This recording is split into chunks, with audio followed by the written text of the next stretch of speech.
first speaker is Lloyd Potter. Lloyd is associated with the Texas Demographic Center and is a professor at the University of Texas at San Antonio. Lloyd was appointed the state demographer on June 4th of 2010.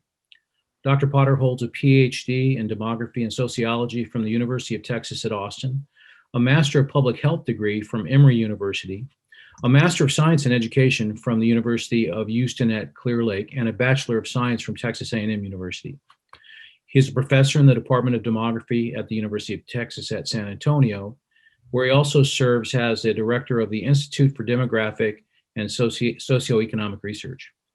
He has extensive experience working as an applied demographer in several settings.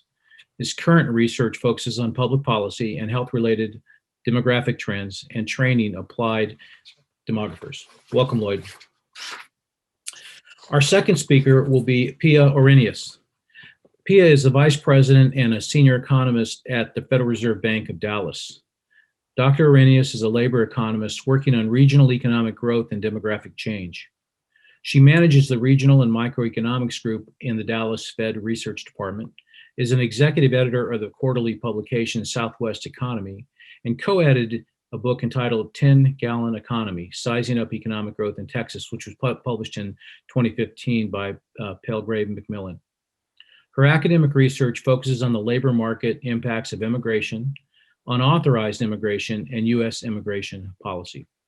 She is co-author of the book Beside the Global Door, U.S. Immigration Reform in the New Era of Globalization, which was published by AEI Press in 2010. Dr. Orrenius is affiliated with several academic institutions. She's a research fellow at the Tower Center for Public Policy and International Affairs and the Mission Foods Texas-Mexico Center at Southern Methodist University, and is also affiliated with IZA Institute of Labor in Bonn, Germany. She's an adjunct scholar at the American Enterprise Institute and an adjunct professor at Baylor University's Dallas campus, where she teaches in the executive MBA program. Dr. Orrenius was a senior economist on the Council of Economic Advisors in the Executive Office of the President, Washington, D.C. in 2004 and 2005, where she advised the Bush administration on labor, health, and immigration issues. She holds a PhD in economics from the University of California at Los Angeles and a bachelor's degree in economics and Spanish from the University of Illinois at Urbana-Champaign. Welcome, Pia. Thank you very much. Lloyd, why don't you kick us off? Okay, I'm gonna share my screen here. And I've got a number of slides that I'm gonna go through. I'll try to move along quickly because I sometimes go a little long, but I don't think I'll do that today, or I'll try not to. But anyway, it's a pleasure to be with you all today, and certainly I'm looking forward to hearing your questions and also hearing Dr. Orrenius's presentation as well. So to begin, I'll just start off by talking about Texas and how much we've grown this decade. In 2010, our population was just a little over 25 million. The current population estimate, this is not the census count, population estimate for 2020 was 29,360,000. And that means that Texas grew by more than 4,215,000. And we're growing fast. We're growing faster than all other states except for Utah at a rate of 16.8% over the decade. So that's very significant if you realize that we grew more and we're growing faster than all states except for one. When we look at population growth over the decade, not over the decade, over the last year, you can see that Texas accounted for a lot of our population growth in the country. 32% of the population growth in the country can be attributed to the growth that occurred in Texas, even though we only make up 8.9% of the US population. When we look at the population distribution in the state, you can see, and this is as of 2019, you can see certainly there's the population triangle, which is Dallas, Fort Worth, San Antonio, Austin, and Houston. If we were to look at I-35 and look at the population along it, and the population east of it, that's 87% of our population. So it really highlights a dichotomy in our population distribution. where you have some of the most significant densely populated areas in the country, and certainly rapid population growth, juxtapositioned with areas that are very sparsely populated, and in fact, some of them are losing population. So when we look at our counties in terms of population change so far this decade between 2010 and 2019, you can see that there's 104 of our 254 counties, all these red ones here, have lost population over the decade. At the same time, we have some of these counties that have added more population than most of the other counties in the country. So it's, again, this sort of, you think about Texas growing and growing a lot, but we also have areas of the state that are losing population. When we look at population change in terms of the rate of change, that's percent change. The previous slide I was looking at is numeric change. You can see that the areas that are surrounding the urban cores are the ones that are growing the fastest. So Montgomery, Fort Bend, Williamson, the areas in between Austin, San Antonio, Denton, Collin, Rockwall, and Kaufman, really growing quickly. Loving County is growing really quickly, but that means that they added, I think, maybe 7, well, I can't remember. I actually did have this number memorized, but they didn't add very many people. It's just they're sparsely populated, so their percent change is pretty significant. When we look at how we're changing and what's driving the change, we tend to break that into two components. One is migration and one is natural increase. Natural increase is births minus deaths. So when we look at our population change between 2018 and 2019, almost half of our population change in the state was from more births than deaths. So we're a relatively young state in terms of our age structure, and I'll talk a little bit about fertility in a minute, but our fertility is relatively high compared to many other states. And so that means we have relatively few deaths and a fair number of births. But the other half of our population changes from domestic migration and international migration, with a little more than a third of our total population change being from domestic migration, meaning people moving net from other states, and then approaching 20% of our population change from international migration, meaning people coming from other countries. When we think about that, essentially that means that Texas is growing by a little more than 1,000 people every day. And that's a pretty significant thing if you think about it, that we have, again, about half of those are babies, but the other half of them are new migrants that are here, many of them coming here for employment opportunity, and many of them coming here and putting a pretty instant demand on our infrastructure. And this is just showing you the same thing, except in with column charts over the decade. You can see 2015 this year was the most significant growth that we experienced, and much of that was driven by domestic migration.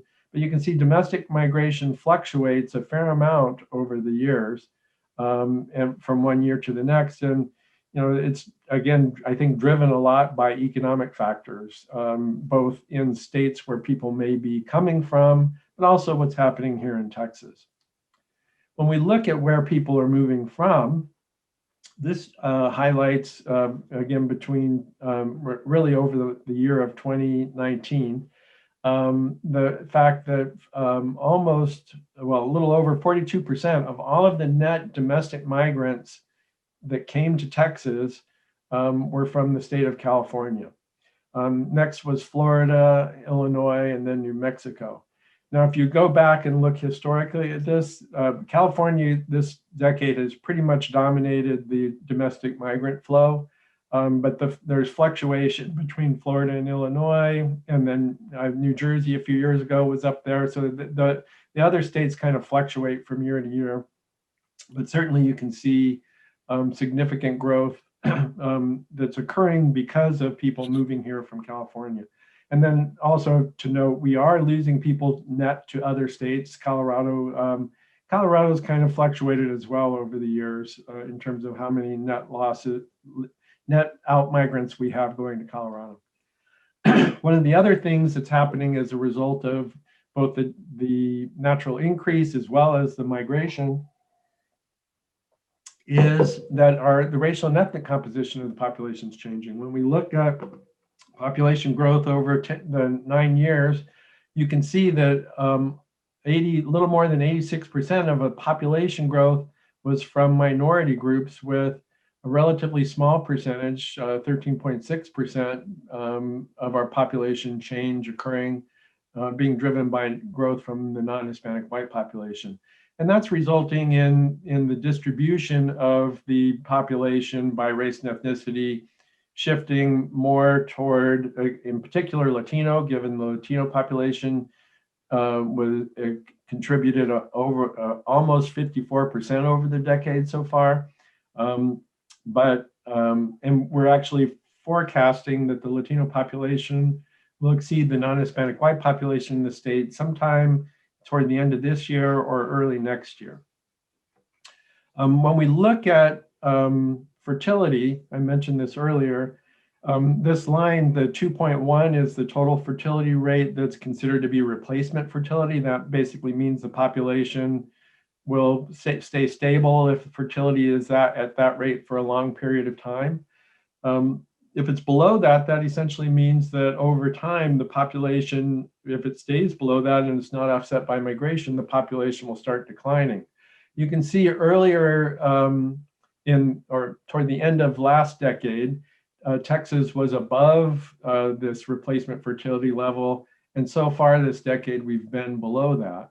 Much of that was, and you saw fertility decline in the United States generally, and among all racial and ethnic groups post-recession.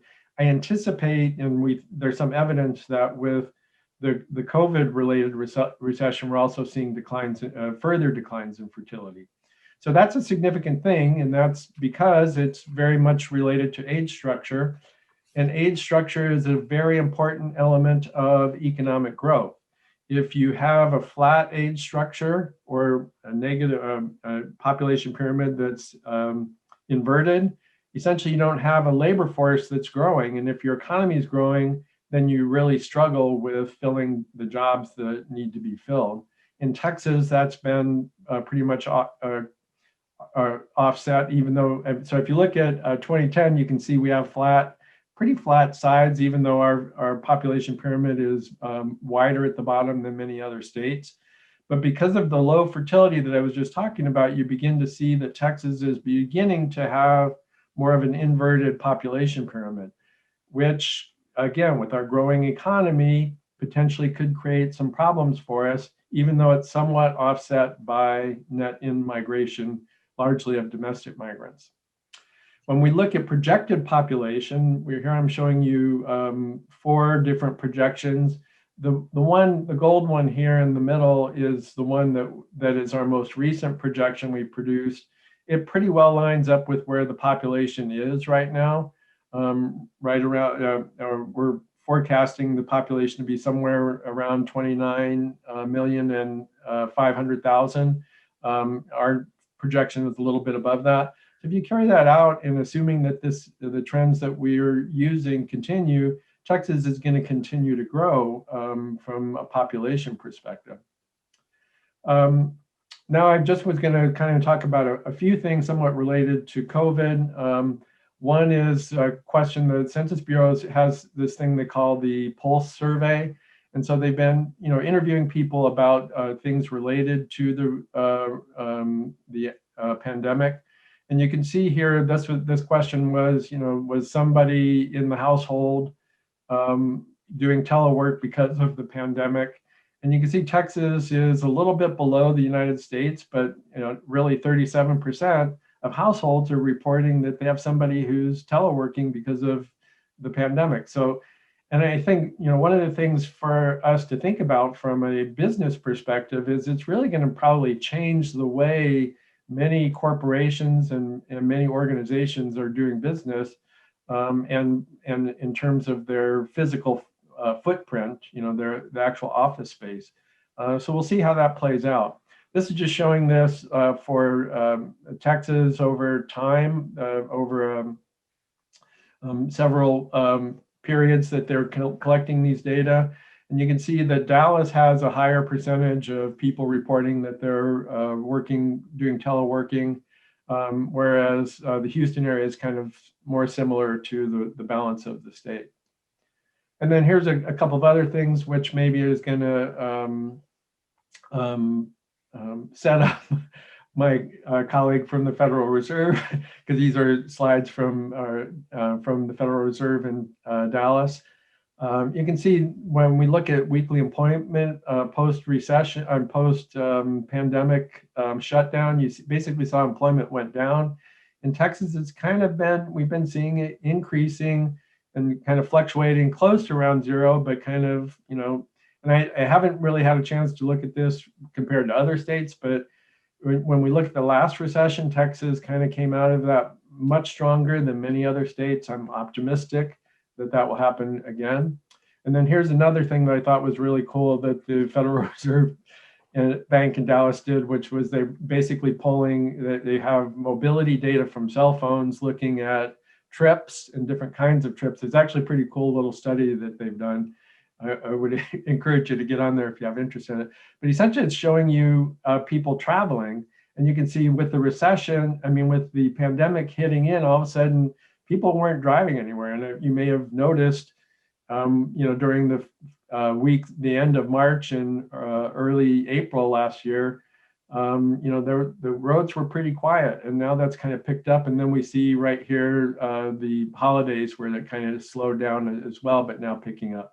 And so this is also an indication of where people are working from. Because, if you go back to March 7th, everybody was still working from their offices. And basically that's kind of cut down a lot. And that was resulting in commuting traffic. So that's all I'm going to talk about. I probably might have gone over a little over 10 minutes, but I'm going to stop there and turn it over to Pia. Great. That was perfect, Lloyd. Pia, thank you. Great. All right, Lloyd. Well, that was the perfect transition. I didn't bring those slides today, so I sure appreciate that you did. I was going to focus on just long-run changes. So let me go ahead and share my screen. And now Tom was kind to introduce me and mention the book that we wrote for our centennial a few years ago. And so what I've done, this is a book that focuses on the Texas economy and long-run changes. And so I thought I'd update these slides and talk about really why how we grow faster and why we grow faster. And then we can talk a little bit about work in some of the challenges that we're seeing to sort of the traditional model of Texas growth premium. All right. So, so here, just to demonstrate what we know is that this is employment growth since 1970. We're comparing Texas to the rest of the nation. And you can see that over this period of time, employment in Texas has not quite quadrupled, but almost. And so it's growing about twice as fast as the nation in terms of employment. I could show you GDP growth and you would see a similar spot. So why does Texas grow fast? Well, so like I said, it grows about 1 percentage point faster than the nation. And some of the main reasons are geography, obviously, our central location, the fact that we have some... Hello, Pia. Yes. I'm sorry to interrupt you, but a number of us are having trouble hearing you, and I know what you have to say is important. I don't know what the problem may be. Oh, let me see. Let me see if I can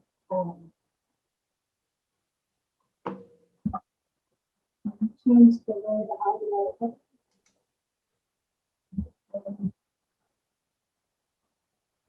Let me see. I'm trying to remember which ones. All right. So how is this? Is this any better? Much better. That's much better. Oh, okay. That's great. Oh, wonderful. Okay, let me go back. I'm so glad you interrupted me and pointed that out. Great. Okay.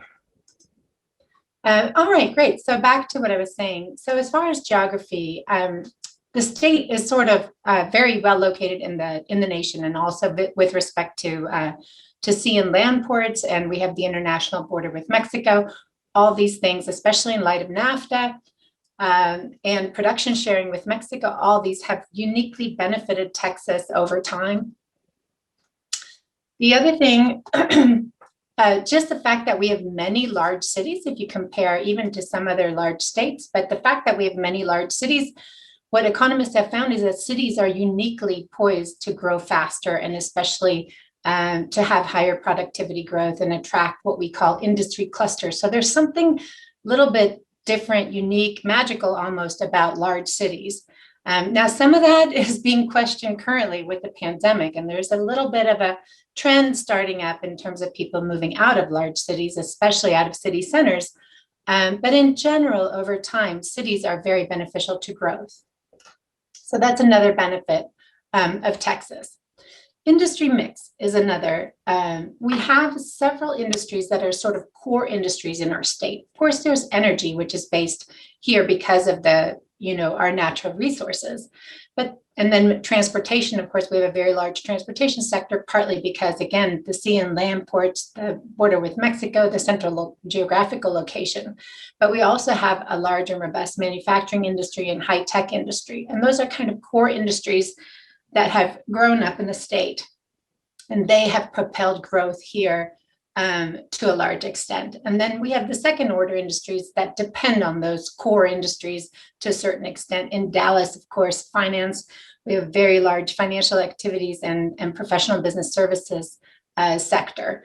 Also, the state as a whole has a very large construction sector in general because, again, we have such rapid growth. Population, as Lloyd was pointing out, we have a relatively young population, which helps us grow faster. We have relatively higher fertility traditionally, and so that also means we have higher natural increase. And then, of course, we have this massive net in migration, both from other states and from other countries, and that's really what allows us to grow faster, because you could have all these, geographic reasons to grow, industry mix reasons to grow, all these, but if you don't have the people taking those jobs, you're going to be stymied in your growth. So the migration plays a very central role in this story about the Texas growth premium. We also have policies that benefit growth. So whether they're open and flexible markets, you might also say less regulated markets, which of course, in light of what happened last week, we can now also question the wisdom of some of that deregulation, but in general, it's conducive to growth. We have a large banking sector, which is pretty healthy. We have relatively low taxes, which also helps bring businesses here, people here. And we've traditionally had a low cost of living. And so that's also eroding now to a certain point, especially in places like Dallas and Austin, of course. But we still have that in many parts of the state. What does research show about what drives, here in this case, job growth? And so this is just sort of to illustrate part of the book that we wrote about the Texas growth premium, or the 10-gallon economy. We wanted to point out what are the relative strength of these different factors that drive growth. So here you can see this is the effect on annual job growth from a jump in the business cycle rankings from the 10th to the 40th ranking among the states here with regard to business climate, industry mix, population density, and mild weather, another asterisk by mild weather. So mild weather is generally favorable. So for growth, now you have to remember what happened last week. We've had, more severe weather, which is occurring more frequently. This is going to hurt our growth model going forward, because as you can see here, mild weather is very correlated with economic growth. Industry mix is correlated with economic growth, business climate, and then less population density is also correlated with growth. More density is less correlated with growth. So we also do well with regard to population density because we're such a large state. All right, and of course our low taxes. So here, even though, we very much feel the bite of property taxes in Texas because we have, pretty high property taxes, but we don't have state income tax, as you know. So these numbers here are telling you this is state and local tax revenue per capita. So in Texas, it's about $4,500 on average, and that compares to $5,400 national average, $6,800 in California, and $9,800, almost $10,000 per capita per year in New York. So you can see that that even with the rise, of taxes here, especially property taxes, we're still compared very favorably with regard to state and local taxes to other large states. All right. Just a side note on taxes, taxes, I don't mean to say that taxes are bad in the sense, low taxes are good for growth, but too low taxes are bad for growth. If you think about the things that you can spend on that matter to growth are things like infrastructure, which of course, as most of the time is publicly funded. And so that's a very important spending item that if you tax to build infrastructure, you're going to have more growth, not less growth. I also wanted to mention education, obviously, is extremely important to long-term growth. And that's definitely somewhere where Texas has a ways to go in terms of producing more increasing educational attainment among our own. The other caution with taxes and saying, oh, it's great, we have low taxes, we have to be, again, careful because inequality can be a consequence of low taxes, depending on the nature of taxes, and inequality can hurt growth. So we actually have fairly regressive taxes in the sense that in Texas, we depend on the sales tax, property tax too, but the sales tax in particular is a regressive tax. And so that can lead to more unequal tax burden than other states that have more of an income tax. All right, I wanted to talk a little bit about industry mix and just focus for a minute on exports and the energy industry. So one really fascinating development over the long-term sort of growth trajectory of Texas is that in 2002, we became the nation's #1 exporting state. And you can see that here, this is exports, the value of exports comparing Texas to the rest of the US. And you can just see how sort of we took off really since the early 2000s.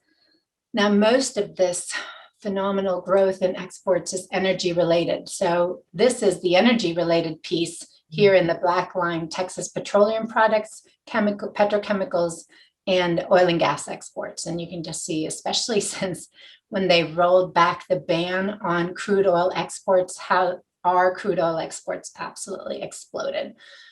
So we've done extremely well with regard to exports and export growth because we have such a booming energy industry. But now you have to go back to sort of what are the caveats with these growth drivers, because now the energy industry is out of favor because the fossil fuel industry is leading to climate change, and it's hard for them to get capital and invest, and we all want renewables. And so it's not going to be as easy going forward to rely on the energy industry as it has been in the past. So we're kind of at a crossroads when it comes to the traditional energy industry in Texas.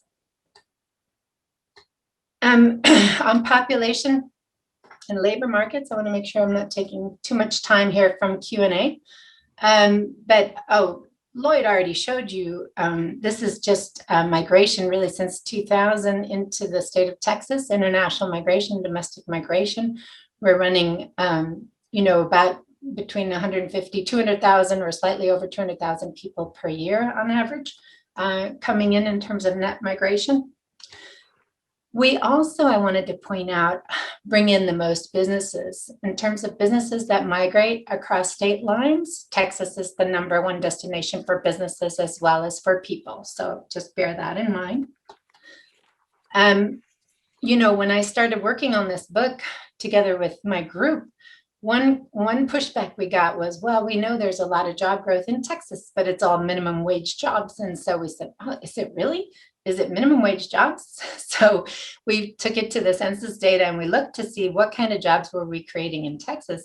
And we looked at the very long run, really since 1980 to 2018. In this case, we've updated this analysis, and you can see this are the job growth rates by wage quartile. And you can see it's not the case. Yes, we do create more employment in the lowest wage quartile, but we also create more employment in every wage quartile, and the differential is significant even at the highest wage quartile. So we're creating jobs across the entire wage distribution. But where we run into trouble is that we need to fill those high skilled jobs. And when you look at the migrants that we're bringing in, a lot of them are highly educated. And that's because we've traditionally lacked that very highly educated labor force in Texas, especially since education became more and more important, really since in the last 2-3 decades or so. So if you compare the share of young people with at least a college degree by decade, you can see that Texas, we were about neck to neck with the US in 1980 and in 1990. But in 2000, 2010, and 2019, we're about 5 percentage points below the US in terms of the share of our young adults that have a college degree. So we're really behind. We're calling it the Texas college deficit. And that's really something that's got to be addressed moving forward, especially because these domestic migrants are not going to keep coming to the same extent because they're aging and they're baby boomers and they're retiring. And so it's going to be harder and harder to pull those migrants to Texas. So we're really going to have to focus on getting our own kids educated in the state. All right, let me hurry up a little bit. So here's the last 2 slides. So how will this Texas model fare in the future? So really, Texas is a growth success story. But let's admit that some of this growth relied on some transitory factors or some factors that are changing. So we benefited early on from a lot of visionaries, a lot of long-term planning, a lot of investment in infrastructure, whether it was DFW Airport or any number of large infrastructure projects that were sort of launched in the 60s and 70s. High energy prices also boosted growth in the state for decades.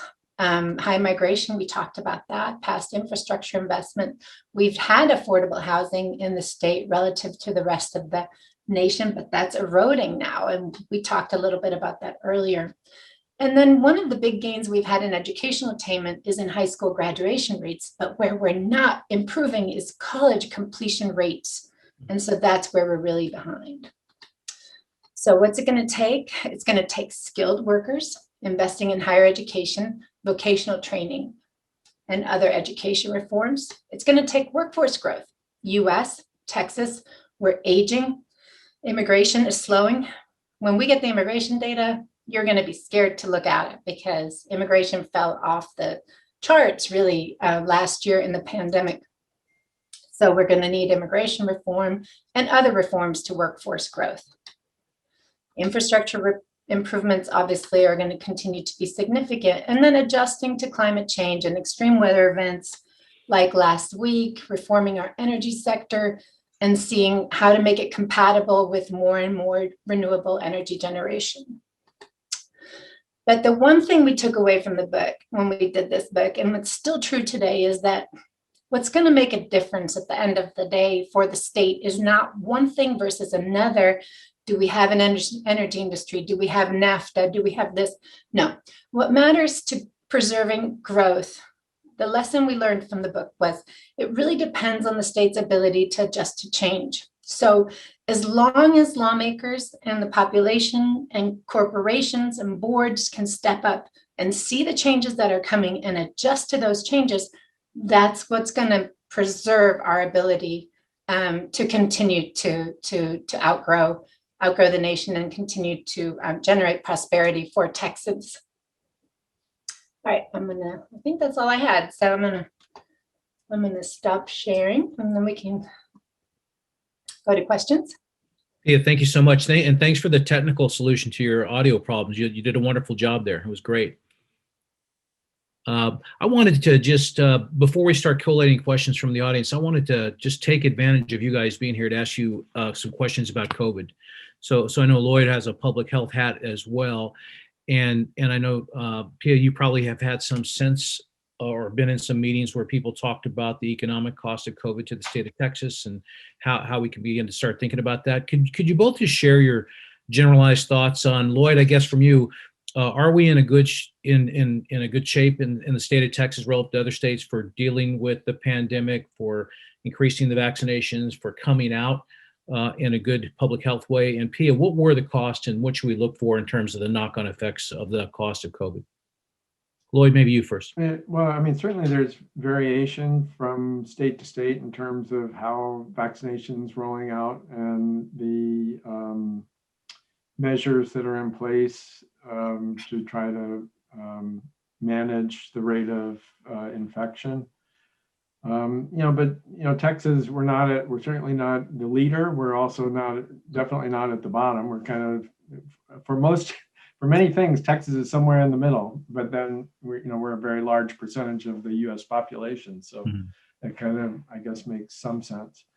But I do think, I think from my observation, there's just been, and actually thinking about Pia's last point, was it adjust to change?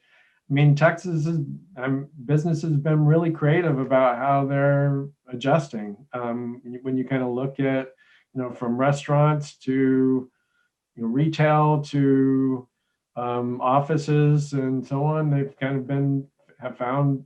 And I'm working at a university, and it was like within a week, we had fortunately spring break came, and so our faculty members had time.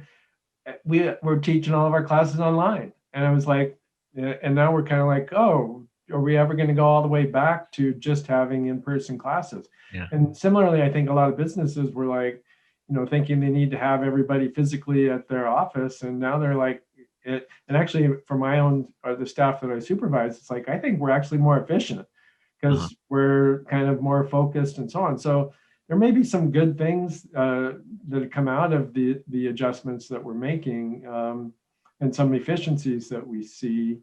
And, again, I think Texas certainly is poised to come out of this better than most other states. And again, I think I look back to the Great Recession. I think, we certainly came out of that, but we weathered it better and we came out of it stronger than most other states. So I'm optimistic that will be the case for us as well. Pia? Yeah, so I agree with Lloyd. It's a little bit of a mixed pattern. Overall, Texas has outperformed the US economically in terms of job growth, or I should say fewer job losses in 2020. So we've done a little better, but of course, we were still down in terms of employment last year, over 4%. So still a significant shortfall in jobs that needs to be made back. So to get back to where we were in terms of employment before COVID, I think we're down 600,000 jobs or something like that. So we still have a large chunk of our population that's unemployed. And so that needs to be addressed. The other thing to mention is that the suffering and the impact and the hardship of the pandemic has really hit certain sectors so much more than others. So hospitality and leisure, certain types of service sectors, whether it's nail salons or dry cleaners or those types of establishments, retail to a certain extent, and then there's other sectors of the service and manufacturing sector that have done quite well, whether it's grocery stores. And in manufacturing, a lot of the industry has done well, because what we saw in the pandemic is there was this huge decline in the consumption of services, but a really large increase then in the consumption of goods. So people started buying, bicycles and cars and houses. And we actually saw in Texas, for the data that we have so far, a 6 percentage point increase in the homeownership rate in 2020. And that's, I think, data only through Q3. So it's just an astronomical increase in homeownership because so many people took advantage of the low mortgage rates and bought homes. The other thing that we should say, though, during the pandemic was that this energy sector that was already kind of struggling before the pandemic really took an even harder hit. They lost about a quarter of their jobs last year. in the energy sector. Now, a lot of these guys could move over into the construction industry, into warehousing, into other sectors that were growing, but it's a significant impact on employment in the energy industry. Part of that was, if you remember, Saudi Arabia and Russia launched an oil price war in the middle of a pandemic, which was really a bad idea. And so oil prices just absolutely cratered. But of course, right now we're in a much better place in the sense, that now, OPEC has sort of found its legs. But anyway, just so it's a little bit of a mixed bag. But in terms of, comparing to the U.S. average, we're coming in a little ahead. Yeah, got it. I'm going to kick off. This is a question from the audience, and it really scratches the surface of probably questions that were caused by last week's events. So take it wherever you want to. The question is, what are the implications for Texas of going green, such as electric vehicles? How will oil and gas be affected by that movement? Gas may benefit, but oil may be hurt. Generally, just I think to talk about the changing nature of energy consumption in Texas and the long run move away from fossil fuels. Where does Texas stand in that regard? Lloyd, do you want me to start? Yeah. Okay. So I'm not an expert, but so we are, in addition to the nation's largest producer of fossil fuels, we're also the nation's largest producer of wind energy. Mm-hmm. We don't have a ton of solar. We could do a much better job there, but we do have a lot of wind, and we generate in a given year between 20 and 25% of our electricity from wind. So we're a very windy state. So, and if you've been to West Texas, you know that. So I think that, the two sectors of the energy, the renewables with the traditional fossil fuels have already learned to live together. But I think what we're starting to see in light of what happened last week is that we're always going to need a combination of the two, because renewables like solar and wind are by definition intermittent sources of power. And so we're always going to have some kind of more reliable base. Of course, now last week, the natural gas generated electricity, even nuclear wasn't even a reliable base. So that's a whole nother issue.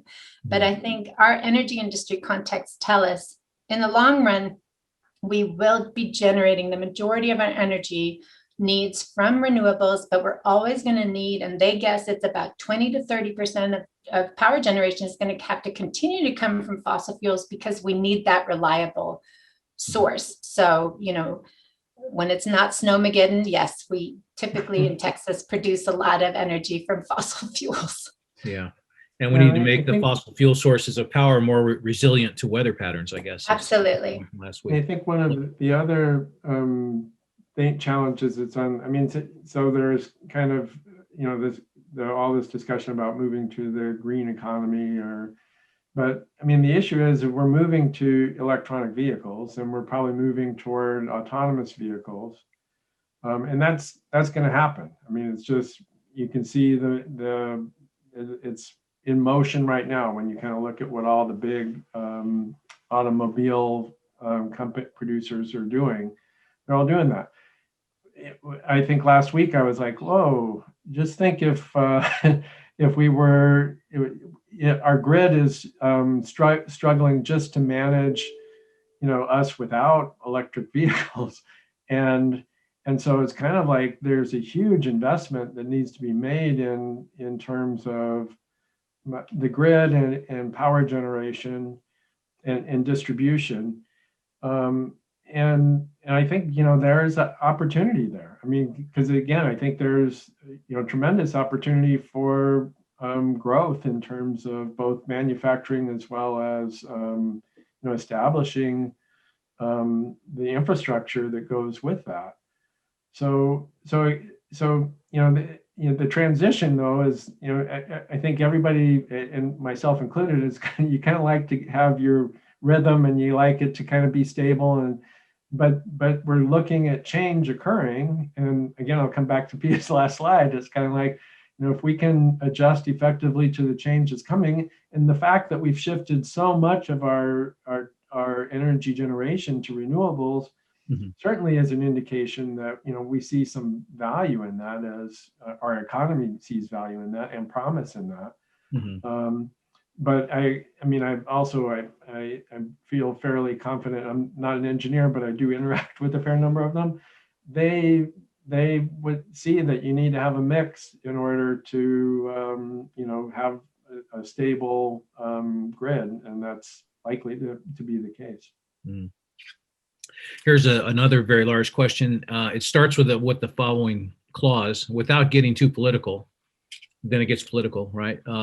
What can we learn from California and their struggle with serious tax levels? Pia, you showed us that. Power grid issues. We've seen it now in Texas and then in California. And public pension programs that have turned out more expensive than projected given democratic changes. I hear this a lot from my friends who watch the Californians move into Texas and say, oh my God, we're just going to become Texas sooner or later with the high taxes and the bad infrastructure and blah, blah, blah. How do you guys reason through that? That's like stepping on a landmine, Tom. Lloyd, you go first. Well, I mean, certainly if you look at a lot of, and again, you could go back and look at some of Pia's slides in terms of, what's driving some of our continued economic growth. I think, regardless of which party is in power, what really drives a lot of what happens is what works. And so I certainly think, that Texas has, the fundamentals that Pia was just talking about, that our politicians get that. I think a lot of our business leaders get that and understand those things have been strengths. And there's definitely, anytime there's any sort of movement toward some of the policies that might be less effective in terms of economic growth, there's a lot of pushback on that. So I think Texas is going to be pretty reticent, regardless of how many Californians come to Texas, to kind of just move, wholesale it back into a model that looks somewhat similar to California. And Pia, you probably have some things to say about that. Well, it just reminds me of, I'm Swedish originally. I came to the US when I was 10 years old, and I came to Texas as soon as I could. But now that I'm here, big reason we left Sweden was they also went through this phase, years, decades of increasing taxes and other problems that come with that, to the point where like even individuals or businesses could barely survive. And so what did they notice is people started leaving, especially people who were, entrepreneurs or high income individuals, or people like Bjorn Borg, if you remember, the tennis player. So he moved out, celebrities, other, high net worth individuals left. That's what's happening in California. That's what's happening in New York. So they're going to have to address that. You're competing with other localities at all times. People are footloose and fancy free. They can up and move, and they will. And that's what the data are showing us. Last year's data on population growth, it was negative in New York and California, right, Lloyd? Yeah. And so people, lawmakers are going to have to learn that painful lesson that if you make conditions in your state strictly worse for those individuals or those businesses, they're going to leave. So you're going to have to, at the end of the day, like Sweden did, went back, did a huge tax reform, capped the marginal tax rates, tried to pass more business friendly and more entrepreneurial friendly regulation. And so they did a huge change, but they had to crash before they did that. And so you hit the bottom and then you come back. So really, that's what they have to do. Yeah. But we don't want to hit the bottom. It's not before. A narrative I hear, Pia, is that, and you point this out, that the economic and population growth in Texas is high, but it's uneven. It's focused in the cities and urban areas, which tend to be blue areas. And so there's a concern that piling the population up in these traditionally blue areas will cause the politics of Texas to shift in a way that supports these pernicious policies that you spoke of before. Since neither of you are political scientists, we can probably let you safely avoid that if you don't want to answer it. Let's move on to another question here. Lloyd, you mentioned that soon the Hispanic population of Texas will outstrip the non-Hispanic white population of Texas. We have a question here, is that how will the growth in the Hispanic community affect the political composition of Texas in the future? Well, I mean, I think generally speaking, the Latino population tends to vote more Democrat. But it's not like holistic by any stretch of the imagination. I have friends and relatives who kind of are on all ends of the spectrum there, who are,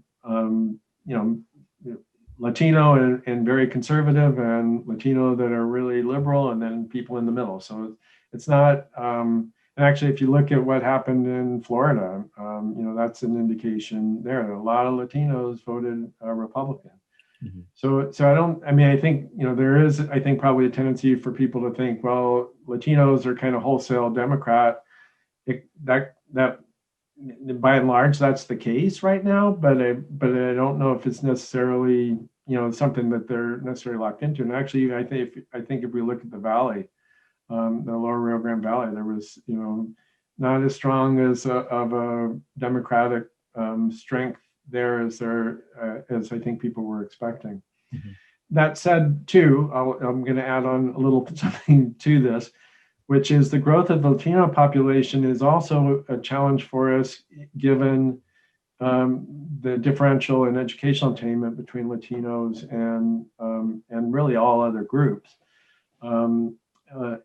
We made progress with that, but if you look at the progress among Latinos, it's kind of not doing as well as even compared to other race ethnic groups that already have higher levels. And so that's, I think, with the kind of jobs that we're creating in Texas, Pia was talking about, and I've done some work looking at shifts toward higher skilled, higher paid jobs. The idea really would be to put a lot of energy and resources into facilitating getting higher levels of educational attainment among Latinos. And then Texas is like, you can't stop us if that happens. I mean, it's just like, again, we're essentially, as I think Pia mentioned, we're importing skilled labor. And, most Texans would prefer to be raising skilled labor and having, our children taking those jobs rather than bringing in, and again, from a Texas perspective, people from California, it's kind of like, well, we don't want that, but then educate the young Texans and ensure that they're filling those jobs. And that's really something that's, it's something that I say frequently. I'm guessing Pia says it frequently. The state demographer before me said it a whole lot. And it's just like something that's, you can look at the numbers, and it's something we have to put time, attention, and resources into. Yeah, more than we have been. Yeah. Pia, do we have enough educational and infrastructure investment in the Hispanic communities to provide for Texas's future? We did. We're doing better. The last legislative session, we passed some significant funding increases for early childhood education, which really makes a difference for the Hispanic kids. Mm-hmm. So that's great. I think that's really going to make a difference. But I think the next hurdle is the college completion rates, which for Hispanics are quite low. So even though they've improved over time, and I skipped over that slide because we didn't have a lot of time, but only 55% of Hispanic students that start a four-year university actually finish in 6 years. And that's compared to non-Hispanic whites that are at 70 or 75% completion rates. And Blacks, unfortunately, Black Texans are even lower than Hispanics. So our next big hurdle is college completion rates. We have to figure out how to do that right. Mm-hmm. Got it. Pia, here's another question. I'm going to start with you, and I don't understand the question. I'm not sure I agree with the premise here, but here's how it goes. How did the Federal Reserve move to be placed with reporting to the U.S. Treasury by President Trump affect the Federal Reserve organization? So I guess there's some new reporting structure for the Federal Reserve that I don't know about. And the question follows on, do you know if President Biden is going to reverse this move for national government funding for U.S. debt maintenance, or is there a strategic advantage for the United States to remain with this reporting structure? I can't say I entirely know what the questioner is asking, but I assume with the closer cooperation and collaboration with the Treasury is referring to the lending programs, that the emergency lending programs that we launched during the pandemic. And so that did result in some very close collaboration, but that was lending money, not giving money away. So, so certainly, you know, I don't think that's necessarily a bad thing in an emergency, but and I don't think that it's like a slippery slope type of thing. Of course, you know, it should only be an emergency measure, and you can't allow really the central bank to move in and muscle out other private market lenders in the credit markets. That's obviously something important. But I think what happened last year was all bets were off, and the government and the Fed did as much as they could to really avert catastrophe. And I have to say, I mean, if you look at the trajectory of growth last year, the extreme collapse and then the bounce back, I mean, I think they did a pretty good job. Got it. Yeah, that's a good say. That's exactly what that question was about. I was under the impression that Treasury Secretary Mnuchin ended those facilities before he left, or shut down the facilities that had unused funds. Is that true? Most of them, yeah. Okay. Most of them are shut down.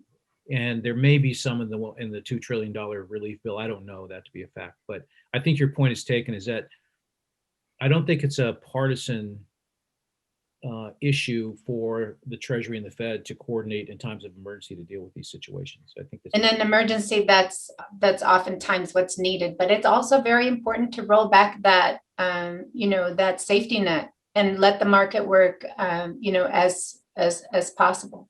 Yeah, got it. Here's a question for both of you. It's in terms of bustling economies. Are there any emerging boom towns on the horizon in Texas aside from Austin? That's for you, Lloyd. I mean, certainly, I mean, if you look at rapid population growth and kind of look at Midland, Odessa, but then that's, I mean, Midland, Odessa's kind of been, you know, they've been fluctuated, they kind of fluctuate with the price of oil, and certainly with the growth of fracking has driven a lot of growth. I think, you know, currently I think TxDOT is exploring building an interstate up through West Texas to try to divert a lot of freight that comes up and goes, you know, up 35 and then goes either east or west on I-10 or I-20. That conceivably could result in, you know, some development that we've not really seen in much of West Texas. I mean, so not just the Midland, Odessa area, but kind of Lubbock and Amarillo, Abilene.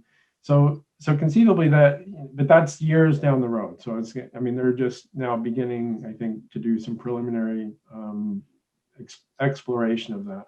Yeah. That I certainly think could result in that.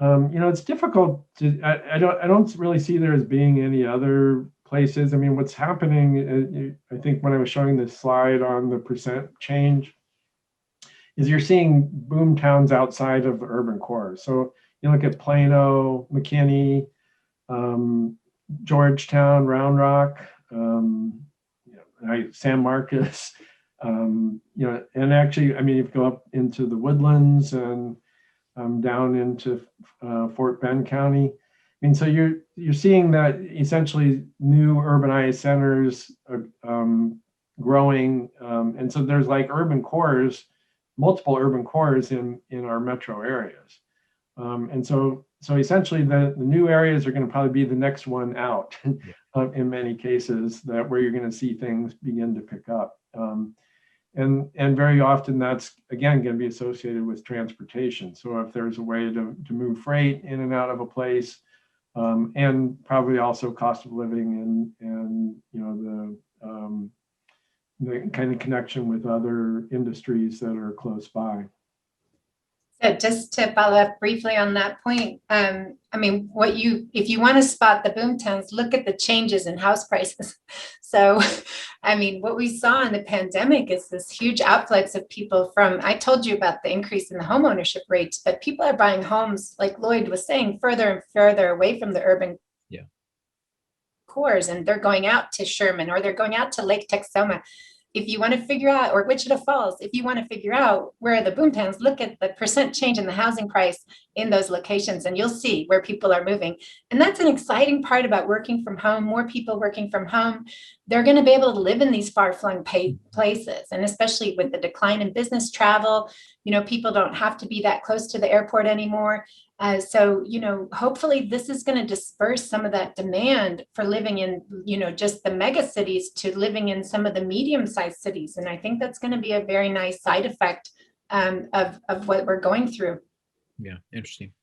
Let me ask you a couple questions here, back to the education space. And I know you both think about this a lot. The first question is, education levels and scores for K through 12 have been terrible since virtual learning was implemented. What does that do for the next generation when they've lost 1 or 2 years of learning? So this is short-term or maybe long-term consequences of the way in which we're teaching students now. And an additional question with respect to education is a BA degree really indicative of high-wage job? How about all of the skilled trades that have an aging population? Do we trace trade schools as well? Yeah, I mean, certainly, I think we all have concerns, and there's a lot of unknowns about how our young people are going to come through this new way of learning, and how their parents are going to come through as well. Yeah. But that said, I mean, we won't really know for sure. But I will say my knowledge of it. My spouse is in education. And well, I guess I am as well. I was talking about what we did at UTSA, and you just saw, everybody kind of all hands on deck, and I mean the faculty and the teachers and the staff administrators have just been very focused on what can we do to do the very best we can in this environment. Nobody's going to tell you it's the same or as good or better than what they were experiencing before. At least I've not heard anybody saying that. But the issue is, can we get through this? And then what did we learn from it? Do we need to, the kids have to be at school 5 days a week. Of course, most parents probably want their kids there 5 days a week. Yeah. But I mean, the issue is, there may be a lot more flexibility in terms of, schedules and, various other things. So there might be a lot of good things that come out of this. Mm-hmm. And I'm skeptical when I hear, that basically students, there are probably some students that have lost much of the year. So I'm not saying there aren't kids that haven't fallen through the cracks, but the bulk of them probably are kind of, maybe not gone through as fast and as much as we would like to see them have done as well. Well, let's see, what was the second? There was a question about trade schools and the value of there's no question that, especially in Texas economy, that people with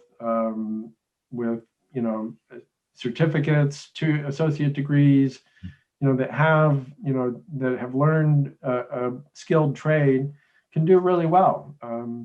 So that's but again, there's that some degree of educational attainment beyond high school, definitely. And when you look at it statistically, income and educational attainment are very, very strongly associated with each other. If you ask somebody their educational attainment and ask them their income, they're more likely to tell you their educational attainment. They don't want to tell you their income, but they basically are the same thing. If you look at it at a population level, they're just very strong associations there.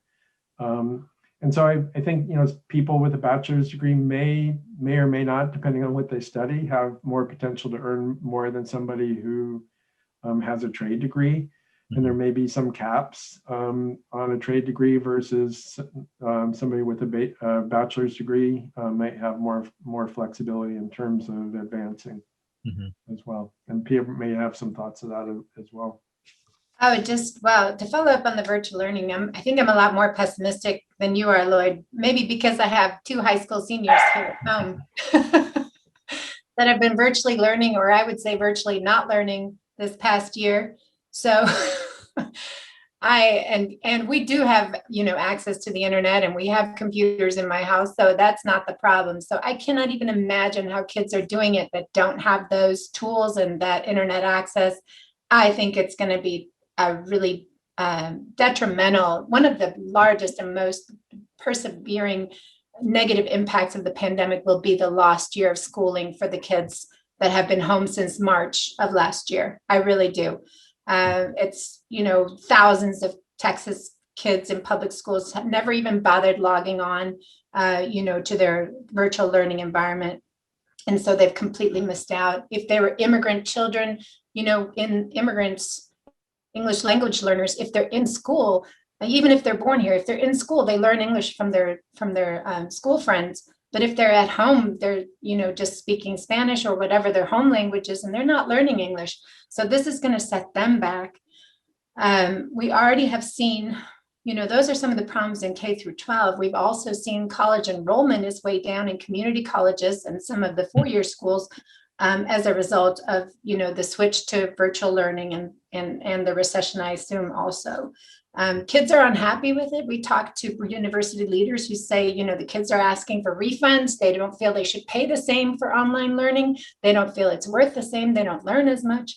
So I really am more, yes, we will have obviously permanently more of this online learning than we've had in the past, but I think you really lose a lot as a student and also as an instructor, frankly, when you're teaching virtually, especially when you have to teach both kids in your class and virtual kids is also very, very difficult.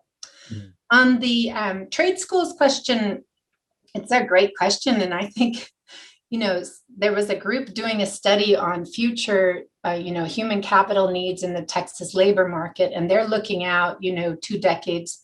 And so they crunched the numbers, and they're thinking, oh, we're going to come up with shortages of college educated workers. But where they came up with shortages were, the blue collar skilled workers, so the medium educated workers. And so these would be the ones, your plumbers and your electricians and your other, really skilled blue collar work. So just a fascinating result. They may not even publish it because they were kind of shocked and they're not sure people will believe it, but I believe it because we've been talking to businesses through our surveys at the Dallas Fed, and they've been telling us in the last few years where they can't hire is in the middle of the education distribution, somebody with a certificate or a trade school, degree or skill or, and so there's, they can hire the college degrees and they can sometimes hire the very low skilled, low experience, but the ones in the middle are very hard to find. And especially now that they're all retiring, I mean, we have this huge baby boomer exodus of these really skilled tradesmen and women. And I mean, how are we going to fill that gap? And it's teachers too. It's not just these it's not just men. It's across the different categories. Amazing. Both of you have identified a lot of major trends, some that were propelled by the COVID crisis and others that are going to permeate and last a much longer time.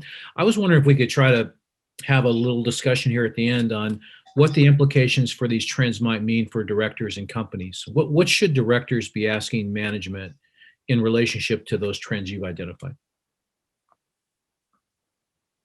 Well, I mean, certainly there's, what have they learned?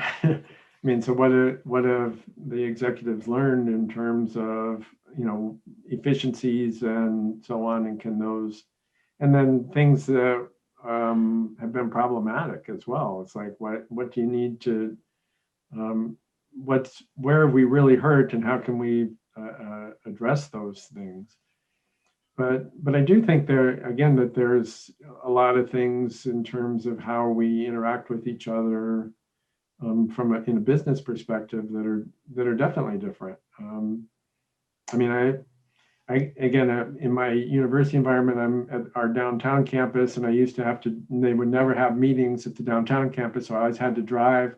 And now it's like everything, it's like you just click the button and there everybody is. And it's, and so I'm not spending my time. So, I'm not spending my time driving. I'm not spending the money driving. And then I think there's probably, in terms of footprint, I mean, there's a lot of room there as well,